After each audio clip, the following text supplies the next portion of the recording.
Good morning to everybody. I want to just start out by saying what a pleasure it is to be here in your company. I've followed many of you over my career, and the fact that I am where I am is strictly due to following the research and making sure that I knew exactly what was happening and the best practices that were out there, and you're responsible for getting that information to us. Tragically, our field doesn't follow it as closely as we should, and I'm going to talk about that at the end of my presentation as to how we might be able to improve that. But I want to thank John for giving me the opportunity to be here and to talk about this tremendous study. I think Rob and his team did an incredible job in moving the field forward and improving our understanding of things like perception and trust and issues that we talk a lot about, but we don't really understand very well. And so this information is actually helpful to what I do and how I do it, and that's really the crux of the importance of academic research.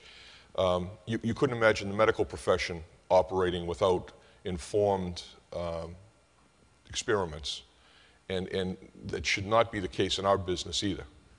Now, I'm going to make a fast confession. This is not my tie.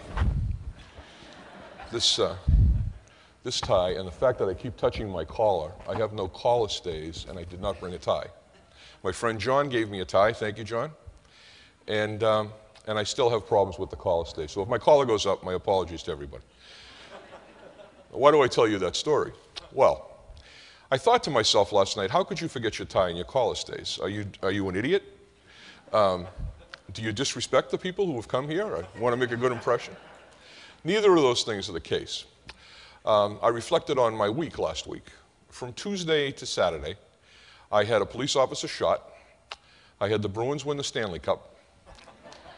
I had an academy, thank you, I had an academy graduation. And then I had the Bruins parade after the Stanley Cup. So, to say the least, I had a busy week, and I forgot a couple of things.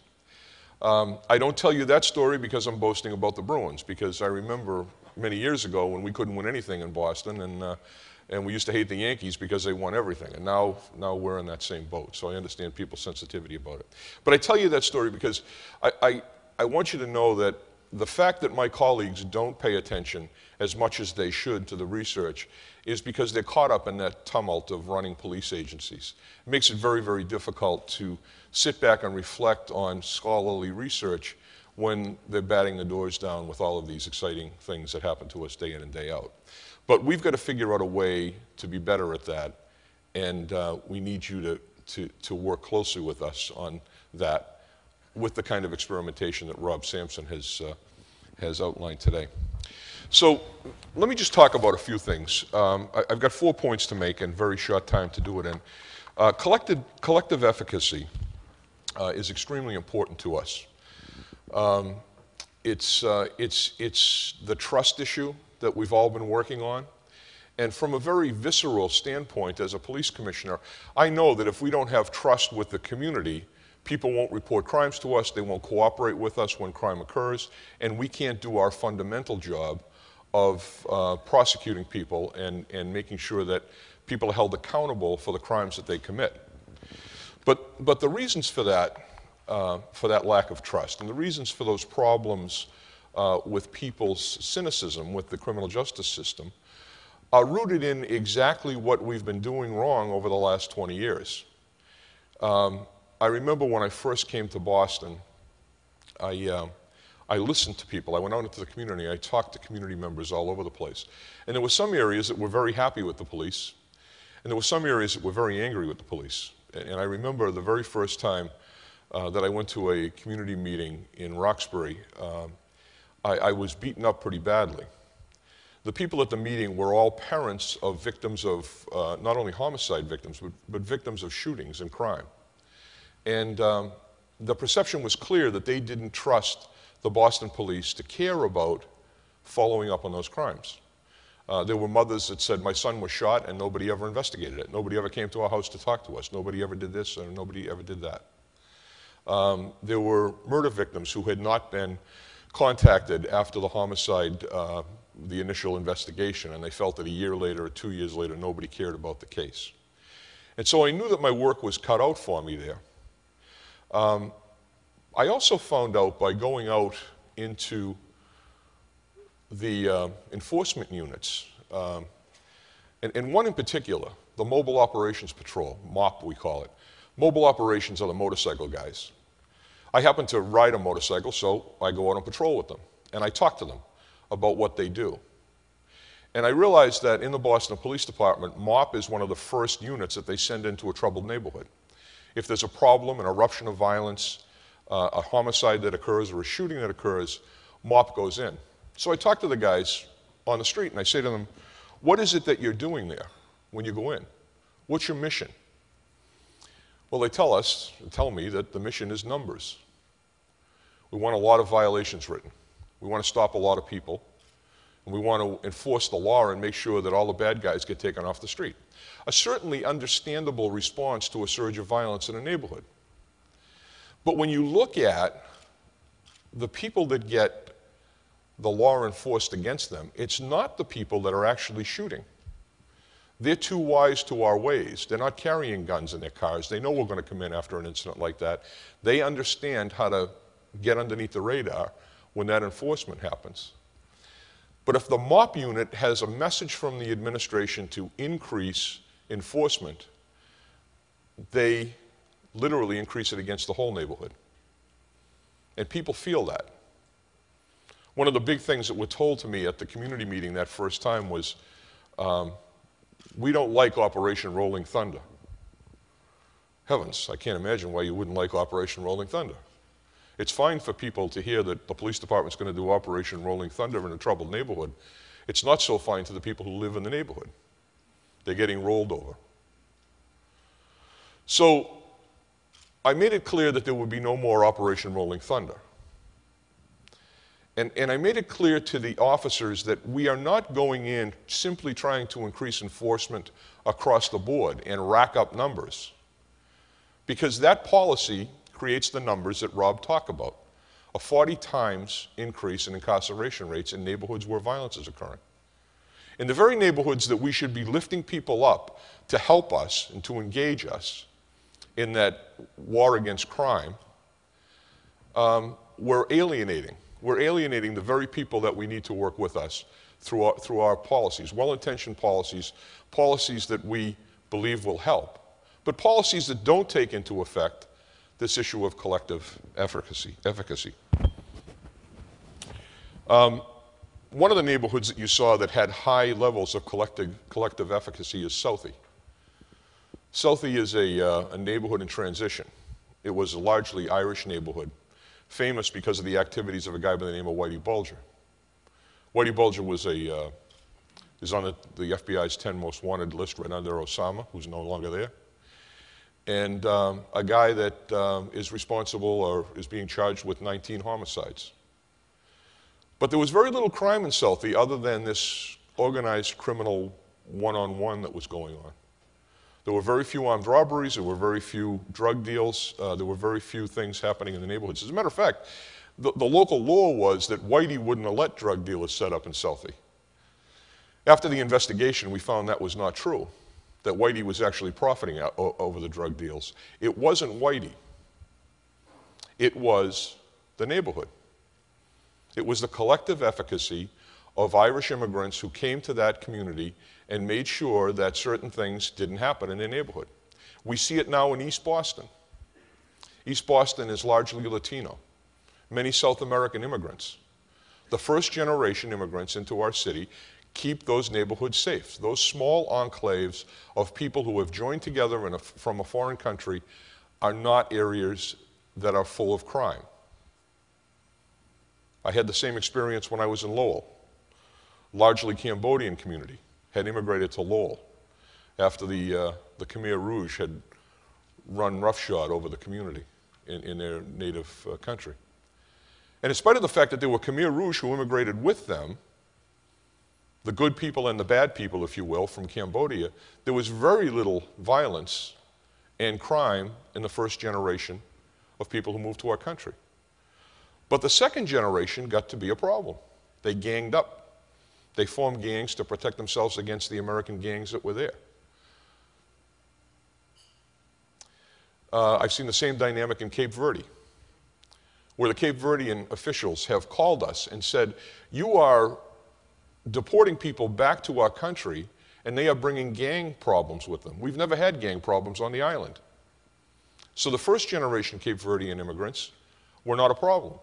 The second generation have been, and some of their children have been sent back. Some of the children of the first generation have actually been sent back because of their connections with gangs. It's a dynamic that I've seen over and over again, and Rob's work plays that out. So we're very, very lucky to have this kind of information.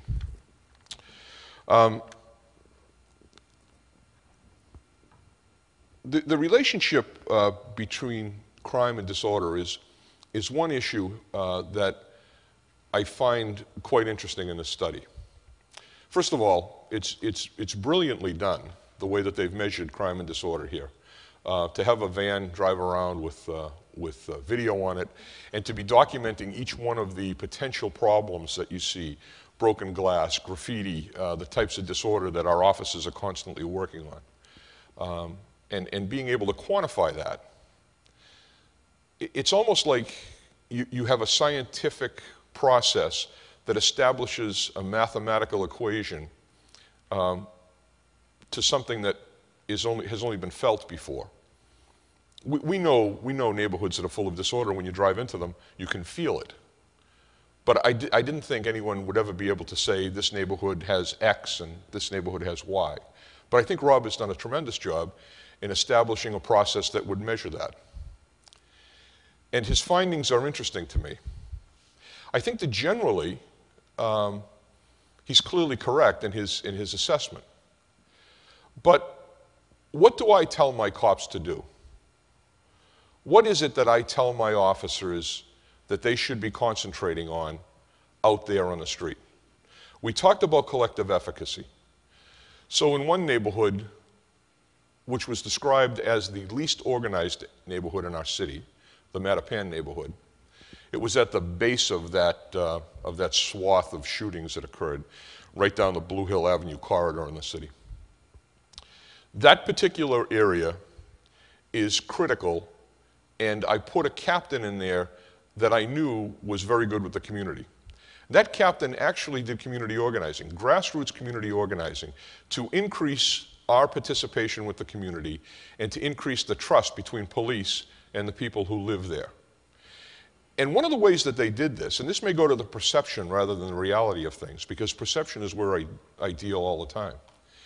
But by being the front end for city services on these disorder issues, the police were seen as doing something other than just putting kids in jail. That they were good for something in the city. And so what we've been able to accomplish there is by increasing the cooperation among the police and the community and pulling people together to work on problems like graffiti, to work on problems like storefronts, to work on problems like gangs congregating in certain areas. The police have been the front end. The people have been hesitant to talk about it. They've been afraid. So the police end up being the front end for city services. It's a very effective way to show that they can be more to the community than simply the people who put kids in jail. I want to talk a bit about action research, applied research, the type of work that Rob does, and especially to the younger researchers out there who are trying to decide how to go here. My colleagues and I need your help. Many of us realize that, some don't, but all of us need your help. This business doesn't work unless we understand exactly why crime occurs. And this kind of information that gives us hands-on, real-time knowledge of what we should be doing and how we should be directing our officers will make a difference in the long run. It raises our profession, our occupation to a profession if we listen carefully, if we tie a stronger bond with the people who are in this room. I encourage my colleagues to do that. There should be many more of them in this room watching this presentation and other presentations that will happen over the next 2 days. Just an analogy. It's the 150th anniversary of the Civil War. And even though I had the kind of week that I had this past week, I took time out to sit down and read this study and to prepare for this presentation and to understand what topics you were covering in the next couple of days. It's the 150th anniversary of the Civil War. If you were a Civil War researcher today, how much would you give to be at Gettysburg, to be at Appomattox, to be at any of the battles that occurred in the Civil War? That's exactly what's happening on the streets of our city today. We are engaged in criminal activity where lives are being lost. Your being there, your being present, can make all the difference, literally difference between life and death. If we do our jobs properly, that crime rate will continue to decrease and people's trust in the system will increase. This past week, two things happened to me that I think are extremely important after 4 years of pushing these policies and making connections that I believe are stronger in Boston than what Rob had to say. The first one was, one of our officers was approached by an individual in Mattapan who told him that Johnny Jones came into my neighborhood the last 3 nights and shot up my neighborhood. You got to do something about him. That wouldn't have happened 4 years ago. He stood up, he told us what was going on. This was in the least organized, most troubled neighborhood in the city. The other thing is, I talked to a guy from a salvage company the other day. I saw him cutting the steel grates off a business. And I said to him, what are you taking those off there for? He said, oh man, it's happening all over the city. Everybody's cutting these things down. Those are the kind of things that we have to look for. Thank you.